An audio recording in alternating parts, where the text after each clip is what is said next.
Fairy Meat and welcome to Plant-Based Laughter. I'm Taylor, and this week I'm just kind of showing you one of the most basic things I've been having this week between also eating out, because honestly I was feeling really unwell, and so I just needed things that I didn't have to do much or that didn't take much prep or anything, and this really helped me feel good and nice and warm. So we have about 2 cups of water in this little pot, but you really don't have to measure anything with this and just go more based off of feeling.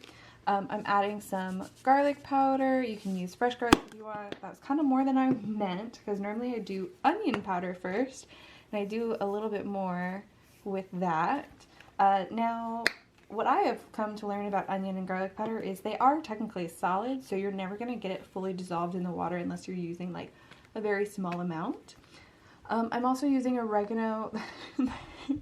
This is more because it supports the health system and encouraging the energy inside, and so I just do a little bit. If you love the flavor or have other similar spices, you can definitely use those. That's the best part. This is really just a soup that you can like do whatever you want. This is pepper. Again, pepper is just really good for getting that energy up. Plus, I love pepper. I think it's probably like one of my favorite spices. I'm going to mix all that together.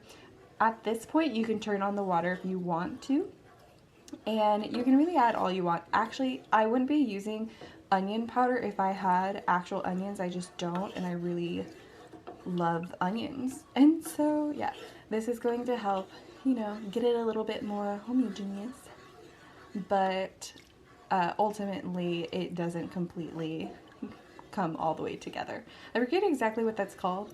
I think it just doesn't go through osmosis, and instead, like, I don't know, I'm confused. Never mind.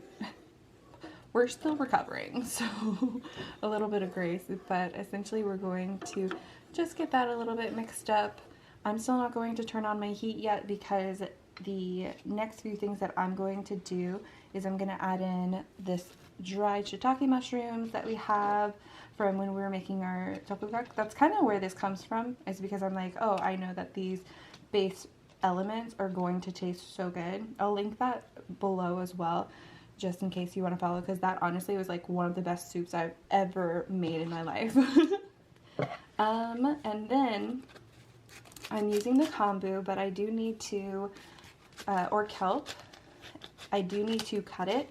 And so for this one, I actually do like to eat the seaweed, or kelpish, whatever, it's the same thing. What's a square and what's a rectangle, you know? But I'm going to go ahead, use my kitchen scissors, because it doesn't tear too easily in this form, and just cut it into small strips. And between the kelp and the mushroom, those are like kind of the main parts that are going to like allow it to be like not meaty, but like the entree element of it. I don't know. I think you understand what I'm trying to say. Your girl's recovering. We're gonna give her a little bit of grace here. But this kelp is also going to really help add in a whole bunch of good flavor. I'm pretty sure it also adds in a lot of good vitamins too. If not, that's what I'm believing, and I do believe in the placebo effect. So yeah, we're just going to cut this up. And like I said, this is really like just go by feeling, just whatever feels good. One of the things that I learned from the tteokguk video is the fact that it really doesn't take up too much of the water, and it doesn't become something where it's like, oh, this is going to become so big and like overflow or anything. So that's really nice. Okay. Yep, there we go. So yeah, so now I'm gonna turn on our fire. Potentially, there we go. Move it a little bit more over the flame itself. And we're just gonna go ahead, get this heating. I like to get it to boiling so that I know like everything is really like constituted. I don't know, what word am I trying to look for? Thank you for being here and dealing with this. You know, we're here to make ourselves feel better, not necessarily be perfect. And today we're really trying to feel better. And yeah, so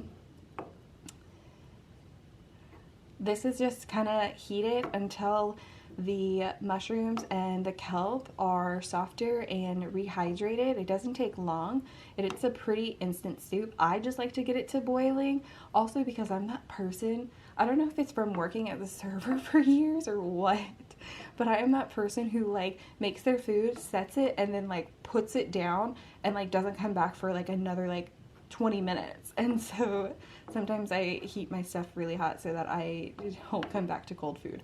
But you know, we have ways of reheating. But yeah, that's pretty much it. I'll show you a little bit towards the end what the soup actually looks like, but I'm gonna go ahead, let this boil instead of you guys dealing with me talking, because it's essentially done. It's just me wanting to heat it up more right now. And that's going to be our soup. Talk to you real soon. Merry meet again. So here's our finished soup. As you can see, it is a little cloudy due to the amount of spices, but that's just how the cookie crumbles. That is how the soup is made.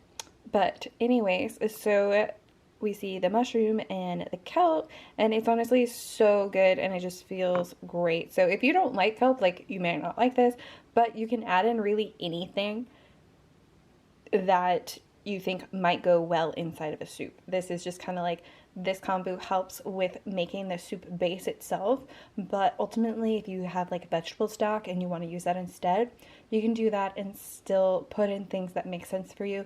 I did sometimes experiment with like putting rice in it as well if I was wanting to add a little bit more substance.